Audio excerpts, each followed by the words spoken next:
So you spent your whole career working in AI. Where does this fascination for AI come from? Just from a young age, actually.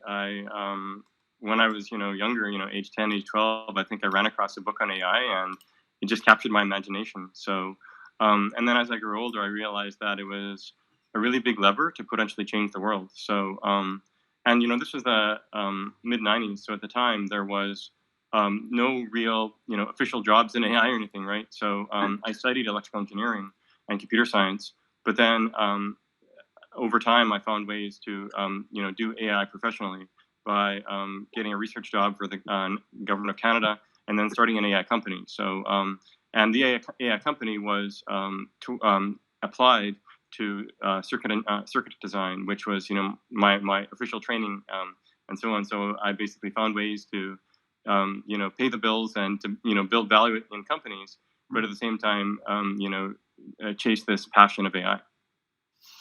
So, when did you first learn about blockchain? I learned about it from a friend who worked for DoD in 2010, actually. And shortly after, I bought a few Bitcoin. I lost those keys long ago. Woulda, coulda, shoulda. And I would hang out and talk about Bitcoin all the time. We thought it was super cool. But of course, I'm a big nerd, so I talk about AI and Bitcoin and VR and AR and all these things.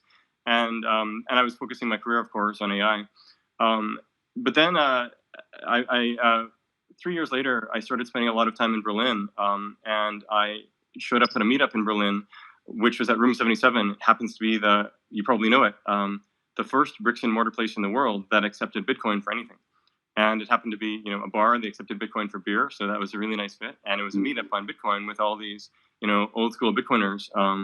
And interestingly, they were talking about Bitcoin, but also blockchain. And I hadn't really thought about blockchain before. This was early 2013. So I went back, read the Satoshi white paper, and reread it, and realized, wow, this could change everything. And so within a couple months, I had embarked on a project for blockchain, which is what became Ascribe, IP on the blockchain. Were you already familiar with, or was there already ideas floating around of the concept of having a distributed ledger or decentralized database? Well, I consider myself a citizen of the internet, and if you think about the Web 1, the mid and late 90s, there was a lot of really awesome talk and articles about the future of the web and all these ideals. Things like the work from the EFF founders and so on, Declaration of Internet Independence, all this sort of thing.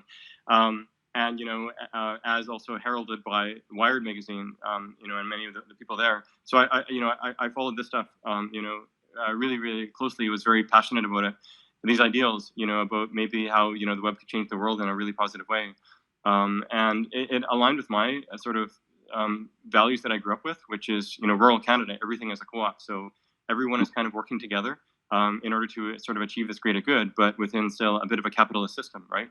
So, it's not just this simple commons, it's more of a commons with dollars attached. And so those values, and then, the web, and then from this, related to your question of decentralized databases, all this, if you think about the late 90s, there was peer-to-peer technology. Okay? Napster started the things, the kickoff, but that, of course, wasn't so decentralized. But on the heels of it, we had things like BitTorrent that emerged, and everything else around. So a lot of peer-to-peer technology. But as you probably recall, these got squashed by the music industry and the recording, and the video and the movie industry. And it actually squashed it so badly that you really couldn't get funding to work on those for more than a decade. And then along came Bitcoin and basically sparked it for good this time. Well, how would you feel like the internet has evolved from the late 90s to now? Like, it seems it's obvious. Well, it has gotten a lot more centralized and less free, quote unquote. Yeah. So, well, in each phase there was some pros and cons, right? So phase one, Web 1, because the internet, of course, was before the web, right? It goes back to ARPANET from the 60s. But the World Wide Web, which was launched in 1989. And it grew exponentially, very from day one. So with Web 1, it was the user experience wasn't very good. It was initially just meant sort of a super document and the people were trying to make money in various ways, but it turned out to be quite hard. But nonetheless, it kept growing, and a lot of promises. It was hard to make money, but in the end, from the Web 1 stuff, we had web-based email. Yahoo was a big winner at the time. We had Google emerging from Web 1 right at the tail end, because the web had become sufficiently big that you needed good search across it. And Google was the last entrant into the market, if you will, before all Lycos and Alta Vista and stuff. So that was Web 1. Wonderful ideals, wonderful values, hard to use, but very inspirational. Web 2 improved the UX a lot, leveraged cloud, pulled in mobile later on, had the social media, right? Facebook and the like. But also, because of sort of a bit of a way that the web is architected, you have the internet on below, which is really, really decentralized. But the web itself encourages the sort of server to sit on top that's serving things, right? So it's sort of got a bit of a centralizing tendency on its own, just the way that web is architected. And so from that, also companies realized that the more data they had, then the more value they could extract to sell ads. And that became the predominant business model of Web 2 internet, right? Selling ads. And it's the main business model of Google and of Facebook, which is very centralizing. And then the other big business model of Web 2 is the cloud, right? And it has become very centralized in especially Amazon and Microsoft, right? So, unfortunately, Web 2, well, it brought all this better user experience and a lot more functionality and a lot more real usage. It became centralized. Web 3 promises to revive the ideals of Web 1 with the UX and usefulness of Web 2. That's a good way of summarizing. But then on top of it, to unlock even totally new native capabilities that weren't even possible with Web 2, right? And, it's these native capabilities that I'm very excited about. For example, Ocean is about data marketplaces, personal data, all the way up to enterprise data. And those haven't really been a big thing before at all, on the web or otherwise, right? So Web3 technology helps to turn what was sort of this very small sort of shadow thing into a much bigger phenomenon. So that sort of thing is very exciting to me. And when do you think like the Web3 will come into full fruition? Like it took Google or Web2 basically 10 to 15 years. How do you see the growth of Web3 to become what you envision it to be, or people envision it to be? Well, overall, like any good exponential, at first it will feel small and like a toy. And then it will keep feeling small, and then in the blink of an eye, it will feel big, right? Just like any big, good exponential. So right now, you look at DeFi, decentralized finance, which is, this collection of use cases around finance. It looks like a toy, it feels like a toy, right? But it's growing exponentially, right? I think 0.58% every day. Compound that with 365 days, and you've got, I believe, more than 10x growth just from that, right? I think a lot more. And it's not just DeFi, of course. There's a lot of other use cases, data like we focus on with Ocean, et cetera, et cetera. So overall, it's not going to be mainstream in a big way in the next 6 months, the next 12 months, but for sure 5 years from now, right? Where in between, I don't exactly know. I don't exactly know, right? But at first, it will look like just a few apps that basically took off and are clearly Web3. And frankly, we actually have it already. We just haven't labeled them as such. So if you think about it, Brave browser has more than 10 million users. It's Web3, right? It basically rethinks advertising. 10 million users. So that's, starting to hit, mainstream. It's not a billion, but it's 10 million and it's growing exponentially. Or the fact that, the number of people holding Bitcoin or other crypto is in the tens of millions. Coinbase, for example, Coinbase alone has 30 million accounts, right? So, the idea of holding crypto has already went mainstream to a degree. Or in Taiwan, the Taiwan government is using blockchain to help its citizens with data sharing and so on. They have more than 10 million users on their blockchains. So, we're already seeing, usage towards the millions. But at the same time, it's not considered mainstream yet. But these exponentials, like I said, are wonderful things. They'll feel like a toy until they don't. Let's talk a little bit on Ocean. So, from my understanding, did it evolve from your previous company that you founded with Bruce, Blockchain DB? Was it like a natural? Yeah. So overall, Ocean Protocol is founded by two companies, BigChain DB and Dex, a company in Singapore. And so it was a joint venture between those two, basically. And that company, the history of BigChainDB, it started out with this project in 2013, which became Ascribe. And Ascribe was about IP in the blockchain. We were one of the first blockchain companies on the planet. We were one of the first blockchain companies to raise money from VCs, maybe even one of the very first in Europe for sure. And so Ascribe had then evolved into BigChainDB, the same company. And then BigChainDB, the focus on BigChainDB evolved into the focus on Ocean Protocol. And so it's the same, founders and team, myself and Bruce in particular, with Ocean, driving Ocean now. The focus is Ocean, and we'll happily talk more about that. So Ascribe was about IP in the blockchain, about getting creators compensated. BigChainDB was about scalable blockchain for database usages, so like the sort of decentralized database for the planet.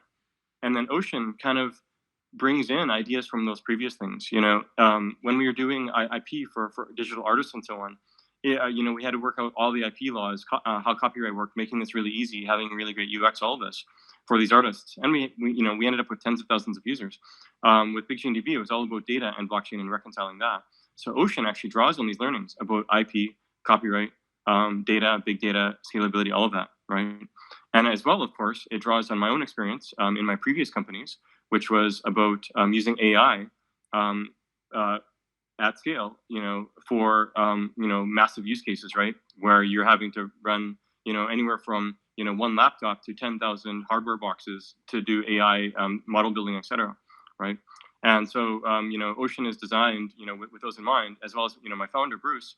Co-founder Bruce, he spent a lot of time in the automotive industry, building banks for the automotive industry. So, he has a deep background in enterprise and other things even before that. So, drawing on those backgrounds, it's sort of a combination of the above, right? Experience with enterprises, experience with going to large scale with AI, IP, big data, and blockchain. So, Ocean is kind of drawing all of these things together into solving a real problem for the world of AI, which is how do you get more data? Yeah, and so for that purpose, you created you're creating open source marketplaces where companies or anyone can share data, and there are consumers who can obtain that data and use it for their own use cases. So you just released version 2, which has computed data to it. That's the most important component. Could you explain a little bit what computed data is and what makes it unique? Sure, my pleasure. So the summary is, for the first time ever, there's a data marketplace where you can buy and sell private data while preserving privacy. So it sounds almost like a paradox, right? Like, how can you, have this way to buy and sell data, yet at the same time, preserving privacy? And the trick is to bring the compute to the data. So basically, if you think about it, there's conflicting goals.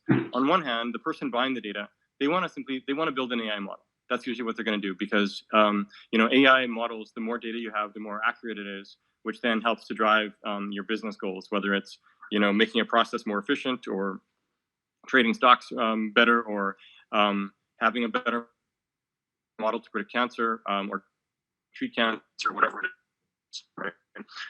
So that's the desire of why AI people want more data. But at the same time, the data itself, there's a lot of data that's private data. It's not released out there into the public at all. It's not shared for one of two reasons: control or privacy.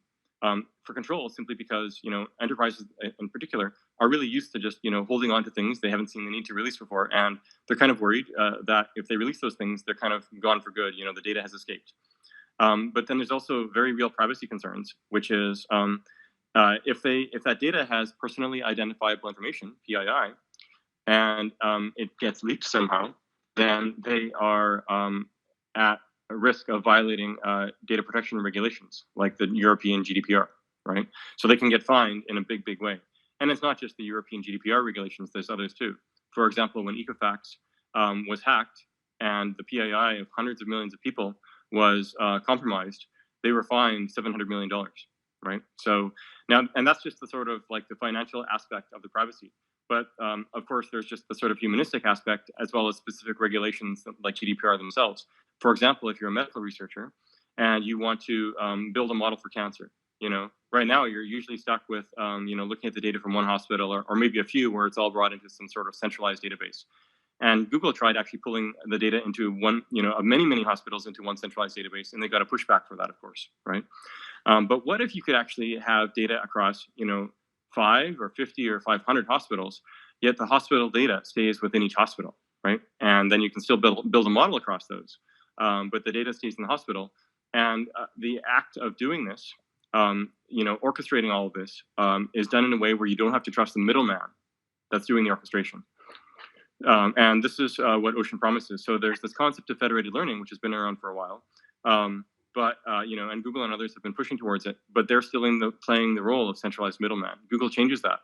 So where Ocean changes that, where basically now you don't have to place trust in the last mile or in the middleman either, because it's basically leveraging decentralization in both aspects. So by doing this, then it resolves these two challenges. Getting value from the data for business goals or for research goals or whatever, while at the same time retaining privacy and control. And the big trick is bring compute to the data, where Ocean is playing the role of orchestrator. So, Ocean is the middleman, but because Ocean is decentralized, then you don't have to trust it. And that's what sort of unlocks this. And then on top of this, we have, you can put this into the context of a data marketplace, where then you can buy and sell private data, basically to help, connect the people who want this data with the people who actually have it. How hard was it to develop this concept, compute to data, and is it already finished, or will it always evolve and you will further optimize the techniques that you use? Yeah. So overall, Ocean Protocol, the project has two main products. One is the sort of platform that involves the blockchain as well as libraries, etc., for developers to build things on top, right? Whatever applications they want. And as part of that platform, it's got the compute to data aspect, right? The second product is the marketplace technology, where you as a developer can roll out your own marketplace that uses the Ocean technology, not just the platform, but also front-end components that we supply. As well, we're moving towards shipping our own Ocean community market. So basically, people can submit their data there, buy data there, et cetera, et cetera, et cetera. So those are the two modes of interaction that people can have with Ocean. It's mostly for developers, but of course, with the Ocean market out there, then people can, individuals or companies can just buy and sell data off of there as well. In terms of the techniques and the evolution, so these products, we continue to evolve them. So V2 was the second iteration of these products, basically, right? V1 didn't have compute to data. V2 added compute to data. We're now working on a V3, which adds more features yet to improve the developer experience, reduce friction, etc. So, and we will continue to refine and improve these products based on feedback from our users, right? Just like any good product. I do want to mention, the blog, you mentioned encryption and so on. We had a blog post that basically compares Ocean compute to data to other technologies to preserve privacy, such as encryption or multi-party compute, all of these. And we described sort of just how Ocean relates Ocean compute to data. Ocean compute to data, the idea of compute to data is not a novel concept. There's ideas of having compute next to data in database research going back to the 70s. And even more recently, if you think about, the federated learning ideas, which go back to 2015, those ideas also involve compute to data. But, those ideas have sort of centralized orchestration. So what Ocean brings to the picture is this idea of decentralized orchestration put into a product that's, much easier to use, and then especially put into a marketplace product that really helps, connect the buyer with user. And that's why I like to point back to this sort of summary of sort of a USP, the key value add, which is buy and sell private data while preserving privacy. Cool. So because it's decentralized, there's sort of no ownership and control. So what defines good data? Now, in a other interview, you said that it's based on sort of like a social rating that consumers give to the data that's on the marketplace. The user know that this is the data that I need for whatever you want to do with it, like its purposes. Yeah. So overall, the data itself, when people submit data to a marketplace, they have there's sort of metadata with it, right? That describes the nature of the data, sort of who the author is, where it was generated, and might even provide sample data, a few rows worth of the values, just so that people get a feel for what it is, right? But then, of course, they would have to buy it to see more of it, or buy access to it, right? If it's a computed data setup. And that's just, the nature of it. A lot of data is not just a static data set, though, too. It's sort of a streaming thing where you're getting data over time. Think like Bloomberg, right? Bloomberg, you pay whatever, $5K per month, and you're getting access to that data feed. And if you don't like it, then you just stop buying it over time. And of course, Ocean, you can have streaming data within Ocean. We have beta-ish support for that right now. And then, of course, there's the way of accessing with compute-to data as well. And that can be off of static data or streaming data as well. So we see that overall, if you buy a data set and you like it, great, you can rate it. If you don't, then you rate it as low. And that rating is simply a signal that helps for other people when they're trying to choose which data sets to buy or to not buy, to use, and so on, right? But we see that there's a lot of different ways to aid discovery, right? There's the classical ways are browsing, filtering, and searching, and we support all three of those. And so, like, this user-based rating is another way.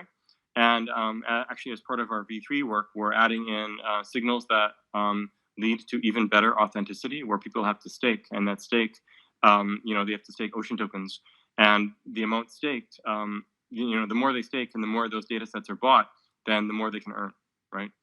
If they've done referrals and so on. So this basically incentivizes them to stake on the data sets that other people are going to want to buy and keep buying and keep buying. So, and they're kind of doing it in a predictive fashion, right? They're trying to predict where the best sales are.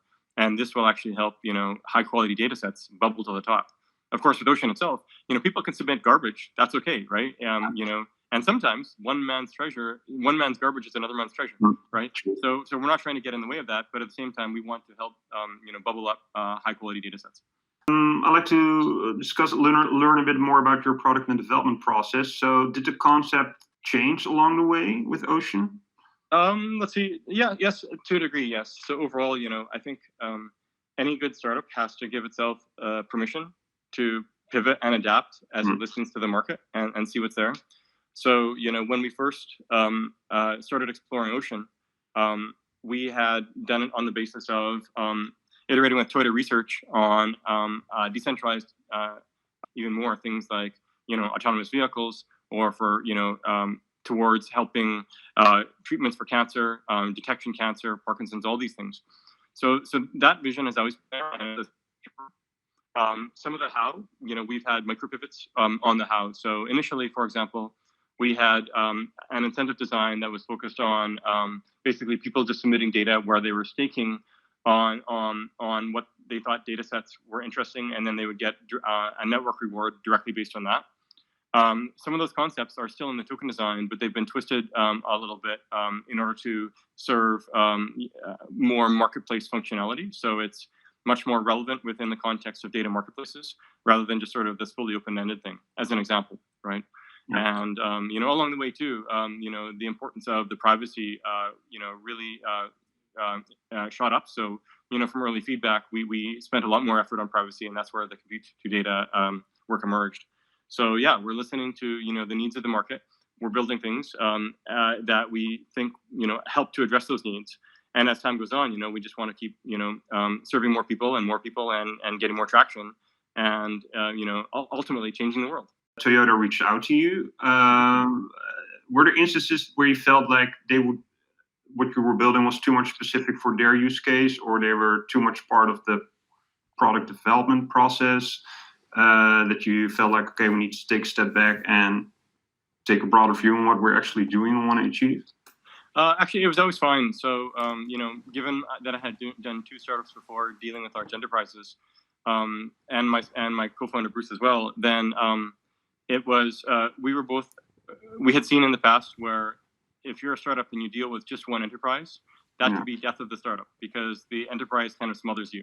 So it's really important that you work with multiple enterprises from the get-go, as well as always keep your options open. And so we made a point of that. with Toyota in particular, what happened was the person that led the project within Toyota, he had been Toyota's CFO and he was leading this project. His name was Chris Ballinger, and he saw that, okay, if he's really going to take this autonomous driving data exchange to the next level, he can't do it from within the walls of Toyota because it would be too much of a Toyota-driven effort. It would need to be much more of an industry-driven effort. So he actually left Toyota Research and created a new consortium called MOBI. And it's this basically mobility alliance consortium around automotive, and they have more than 100 members with basically all the big automakers representing more than 80% of the world's auto production, as well as a bunch of other big players in insurance, et cetera, et cetera, et cetera. And so we've been involved with MOBI since before it was founded, of course, by continually iterating with MOBI and with Chris Ballinger. And as it has different colloquiums and so on, we work with them.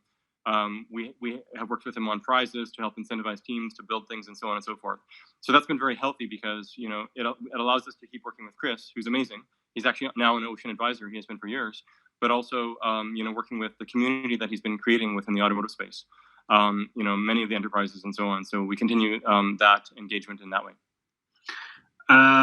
So you're not talking only to enterprises, but you're also working with government agencies. What's the difference between talking to both parties, those type of parties? Yeah, so overall, Ocean is designed where it can be, the last mile products themselves could be used by individuals, by small businesses, by large businesses, aka enterprises, or by governments. It can be used by all of the above. And the product itself, though, is really targeted towards developers to be building. So developers that are doing their own startups, doing their own projects, or that live within enterprises, etc. And with the one exception where Ocean, we help hold the hands of people who want to ship their own marketplaces or use the Ocean market. So then to your question, how is working with enterprises different than working with governments? They're similar in many ways because they're large. So, they tend to have many checks and balances. But, there's a lot of diversity among enterprises and there's a lot of diversity in governments. So it's hard to you have to be careful to overgeneralize. And I know this from semiconductor days, right? For example, Qualcomm, based out of San Diego, moves extremely quickly, right? And working with them in semiconductor space in the past, we liked to iterate with them just because they had such a rapid turnaround all the time. And, it's a relatively young company. It was founded, I believe, in the early 90s, so mid-90s, somewhere in there. Whereas, some of the other semiconductor companies just tended to have, longer cycles, sometimes in the order of 2 years or more, especially, like, for example, ones in Japan tended to be slower. And that's okay, too, right? Governments are similar, right? I've been an advisor to the Estonian government. It moves extremely quickly, right? Everything's digital. It's super fast. Bruce and I went in and also helped them to update their laws to handle tokens much better. And it was amazing. We met with them in December and they had updated their laws within 2 or 3 months, right? Which was kind of amazing. And, within 2 or 3 months after that, they went from being number 30 in terms of, people choosing them for ICO projects to being number 2 only after Singapore. So, the laws were not only, changed, they were effective. So on the government side of things, we deal with national governments, as well as cities and in between. And cities are actually a really good fit because a lot of cities aspire to be smart cities. And they ask, well, what is a smart city? And really, if you think about it, that is a data management layer, right? Where, once you have a data management layer, then on top of it, you can have things like citizen identity. You can have health. You can have traffic, you can have parking, you can have taxes, whatever you want, right? And in fact, Estonia is interesting because, most of the Estonian population lives in Tallinn. So Estonia is not only a nation, it's essentially a city as well. And how they became digital was the very first thing they did back in 2001 was build a data management platform. And then on top of that, they built identity. And then on top of that, they put in payments with the euros and are related. And then 30 other government apps now. So this is how we see for cities as well. You start with the data management rails, and Ocean makes it super easy. You don't have to install your own thing; it's just there. And then on top of this, the cities can start installing, their own applications for wherever the biggest benefits are. And one, that is where there's pretty high bang for the buck is with traffic management. But there's other things too. So one of the goals is that people get control of their own data via Ocean. Now, Google and Facebook are the obvious examples of companies that make use of people's data for their own commercial benefit. Do you foresee a future where companies are forced by governments to distribute profits among its users because of the data that they're using? I don't know, and I wouldn't count on it. But and Ocean isn't counting on it either. So kind of how we see things is that right now, like every single user has, opts into Facebook or opts into Google or whatever, right? And the problem is, sometimes they really need, say, Facebook, like they to get support through a group that happens to be in Facebook, they need to be in Facebook. So Facebook is hoovering up all their data, which is kind of uncool, right? And other times too, like Facebook and Google and others simply change their terms of service, and you kind of either have to click to their updated terms of service or not. And sometimes they're pretty profound changes. For example, 10 years ago, I signed up to 23andMe, the DNA company, and they said, we promise, never, ever, ever to sell your data, right? And then about a year ago, they said, oh, by the way, we're updating our terms of service. We're going to sell your data now. And they already had a deal to sell your data. And so I logged in to immediately go and delete all my data.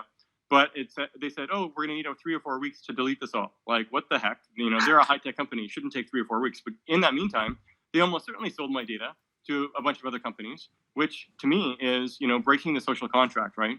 Like, super uncool.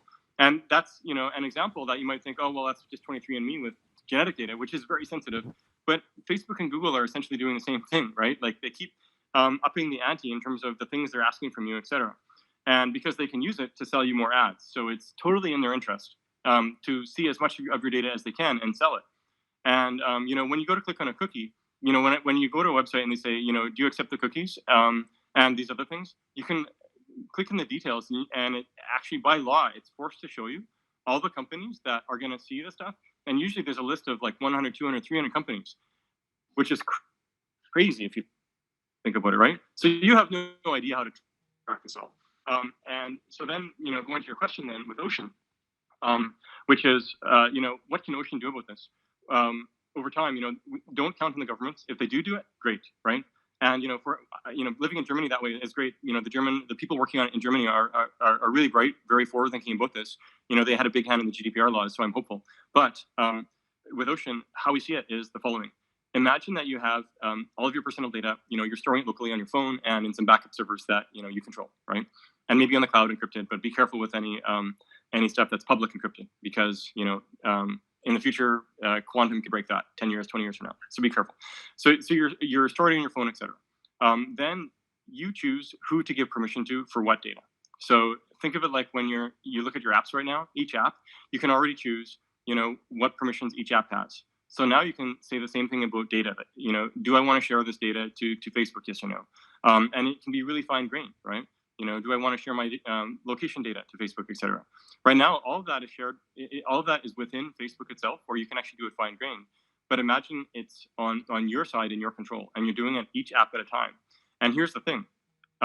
Why share it? Facebook is getting value from you, right? On average, it's getting $50 per year for everyone. And that means for Western people who have more costly lifestyles, it's probably more like $500 per person per year, right? $500. So you, instead of simply just giving Facebook your data like you do now in return for their services, you can sell them your data. You can say, hey, Facebook, you can have this, but I want $20 a year. I want $50 a year. Will you do it? Yes or no? It's up to you, right? And do you want to go through the hassle? That could be, sometimes it might be a hassle to go and find buyers and stuff, right? And by the way, Facebook is selling the data that you have to more than 100 as well. So that's actually super uncool. They're making money that way. You should be selling that data directly, right? And when you sell to Facebook, you should make it so that, the license terms of the license should be that they can't resell, right? And then, what you need then is someone in between to help manage the reselling. And this is where things like data co-ops and data unions are very useful. And Ocean can help a lot that way as well. So that's kind of the summary, where you are managing your personal data, or, as a company, you're managing your data, et cetera. And then you have fine-grained to sell access to others. And if it becomes too burdensome, then you can offload some of the management to entities that you trust that can be decentralized themselves. Keeping it simple, like, so you have some apps on your phone and you give access, you allow them to use your data, and in return you get paid for that. These apps are then connected to an Ocean marketplace. So how does a user get paid in the end for? Ocean would be, there would be some Ocean middleware that is the connection between when you give access on this data to, say, Facebook, right? And so Ocean is playing a role in the access, but so think of it like a marketplace that's super thin and there's no front end, right? Or the front end is basically via the app that you had, right? But it's just very thin and simple and easy to use, right? Also, like overall, like just your viewpoint on this, like well, the world is in a kind of like a very hectic state right now. There's a lot of unrest, also a lot of lack of trust towards governments, legal bodies, and the media. How does data and in particular Ocean's concept, could they have what's the impact on that? Could it have a positive influence or? Yeah, actually, it could in a big way. So if you think about it, let's just think about China and then a couple other countries to paint a picture, and then I'll loop back to Ocean and data. So, when the pandemic hit China, and it wasn't called a pandemic yet, of course, but when it hit China, China basically immediately did a big lockdown, right, where people couldn't even leave their homes. Some of their homes were even welded shut, right? So China immediately instituted a big surveillance policy as well. So really sort of killing privacy for citizen safety. And then it lasted like that for 4 weeks, 8 weeks, whatever.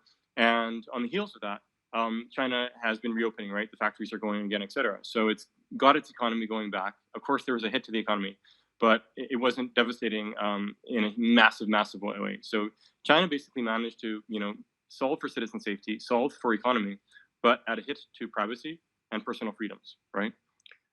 If you think about then what Germany has done, Germany has been very, very careful about privacy, right? So making sure that there isn't massive surveillance and whatnot. There's some lockdowns which is hurting some personal freedoms, but they've actually kept that fairly open too in many ways. The safety has been maintained. We never hit hospital capacity. We never exceeded hospital capacity in Germany, which is great news. But the economy has been hit pretty hard, right? So there's once again, in sort of the trade-off of these three things: economy, safety, and privacy/freedom. Germany kept safety/freedom, but kind of compromised on economy. There's a third trade-off too. You could say, let's keep economy, let's compromise safety, and basically go for herd immunity. And this is sort of what UK proposed initially. They backed down, and Sweden is kind of doing this, right? So basically, not much of a lockdown and just letting people run around. And of course, that isn't hurting privacy or personal freedom as well. But that can quickly overwhelm hospital capacity as well. And Sweden has seen where their death rate is much higher than neighboring countries like Norway, right? So, it's interesting. There's these three things to trade off. And countries have been choosing to, keep two and give up the third, right? Whether it's giving up safety or giving up privacy/freedom or giving up economy. Interestingly, you don't have to. You can have all three. And Taiwan is the best example here. Taiwan managed to keep safety. They've had very small number of deaths. They managed to keep their economy. In fact, their economy is growing during the time of the pandemic. And they've managed to keep personal freedoms. They've basically had no real lockdown. And they haven't had to do any invasive surveillance. And how they did that was leveraging a lot of privacy-preserving technology, as well as other just, not stupid things, like things that were smart, things like, having masks, having aggressive testing, et cetera, et cetera, et cetera. So the privacy-preserving technology can help a lot here. So Taiwan did it to a degree, and other countries are starting to think about this too. So you probably hear in the news a lot about contact tracing. And there's privacy-preserving technology under the hood of that, where it's basically, for example, checking people's Bluetooth signals and then basically having a hash of that so it doesn't tie to identity.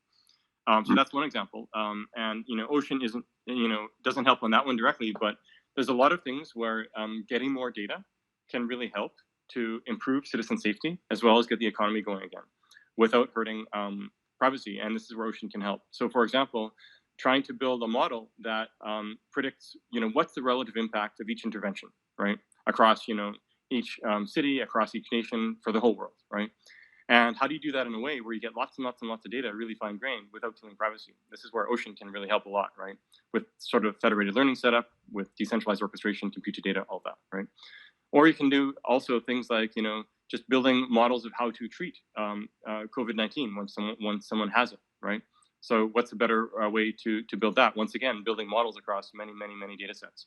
So this is where Ocean can come in and be helpful in a big way. And yeah, so that's a couple examples for you. So we see that, to summarize, there's this trade-off. It looks like a trade-off between safety, economy, and freedom/privacy, but actually there's not if you're smart about it. And in particular, you can leverage privacy-preserving technology to help. So a little bit about the crypto space that you're working in. So you were with startups before, but now you're doing this sort of in the open within the crypto community, looking at what you're doing. How has that changed the dynamics of the way you work or do business? Yeah, so overall, crypto actually makes it, crypto is probably, I've heard it's quoted as the world's first truly global ecosystem, or truly global tech ecosystem. And that's probably true, right? There's a lot more teams that are distributed and so on compared to, pre-crypto. Myself, I had, in my previous company, I had worked remotely a lot. And in this company, I've been working remotely a lot. And now with coronavirus, we're all working remotely a lot. So that is, a bit of a sea change for crypto generally compared to previous, but the rest of the world is now catching up thanks to coronavirus. Another thing, I guess, is, there's liquidity much sooner, for better and for worse. So normally if you do a startup, you raise, you have shares in a company and you raise money, and those shares are illiquid for 5 years, 10 years, 15 years, even before there's some liquidity event like an M&A or an IPO, right? It's a bit opposite in crypto land, where there's some sort of liquidity event much earlier with, say, an ICO or an IEO. This is pros and cons. One challenge is that if you haven't yet, then you have to keep iterating in the open, and you have more people sort of asking a lot of questions. So you have to just do a good job in answering those questions and trying to be as transparent as you can. And at the same time, talking about things like giving yourself permission to pivot, right? What if your white paper was way different than what you need in order to have product market fit? You have to set those expectations with your community. Fortunately, with Ocean, we didn't have to do major pivots like that. We've had to do micro pivots, like mentioned, right? So this is a challenge, whereas, like you can stick to your white paper and build something that no one cares about, right? So I think that's certainly a challenge about, incentive alignment. And overall, it's sort of like the all eyes is, takes some getting used to. But I think it's also really useful because it does promote transparency, which promotes honesty, all of that, right?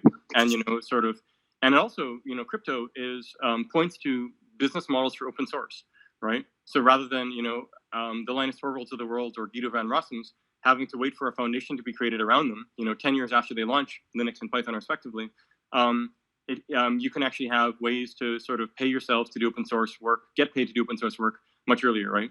So there's ways to feed your family while doing open source work, and there's sort of emerging business models for that. So that's very exciting too, right? It's really great for open source. So yeah, that's a summary. Yeah, and how do you feel like? Are you aware of the token the token price? So you got ICO investors, and then the price of Ocean dropped pretty much a lot. Well, it's obviously linked to the price of Bitcoin as well. But how does it feel like if so many individuals invested in us, and now valuation has gone down? Does it affect you? Well, I think overall, right, if you are a startup that has taken investment from anyone, whether you are public, whether you're liquid or not, then you have a responsibility to the people who've invested in you to work your hardest, try your best, and do as much as you can to give them a return, right? That is, the social contract that you have, and frankly, contract you have, right? It doesn't matter if you're in crypto or not. And in the non-crypto world, then if you have IPO'd, then your shares are public. And I've had friends who have worked at public companies, and they talk about, right after the IPO, everyone is staring at the stock price, right? And everyone gets distracted for a while, but you learn to simply not look at it and focus on adding value and creating value, right? And that's really what matters, is adding value, creating value over time. And there's going to be ups and down blips and so on. So, what those friends described, that advice that they had described to me many years ago, not as advice, just as, a fact of life for them, I think that applies quite nicely to the crypto space as well, right? Keep your head down, focus on creating value, and the rest will take care of itself. Last question to close off. When do you think you feel like you are done, you achieve what you set out to do with Ocean? Is there do you have something in your mind already, like where you want to be in 2-3 years, maybe? Well, overall, I think the goal is ubiquity, frankly. It is this digital economy that we are heading towards. and data is the linchpin in that. So ideally, ocean is used ubiquitously to help power this data economy, right? This digital economy. What does that look like specifically? We don't know, but overall, it means there's thousands, tens of thousands, hundreds of thousands of transactions, even every second, over time. And of course, ocean lives on many, many networks, et cetera, et cetera, et cetera. And it's just a piece of the infrastructure of not only the internet, but more broadly speaking, sort of part of civilization. Just like the internet and World Wide Web are infrastructure for civilization, and Ethereum is nicely coming along that way too. We see that ocean can be another sort of building block to help this as well. So to me, that's the ideal. And a quick way of summarizing it is, we've changed the world for the better.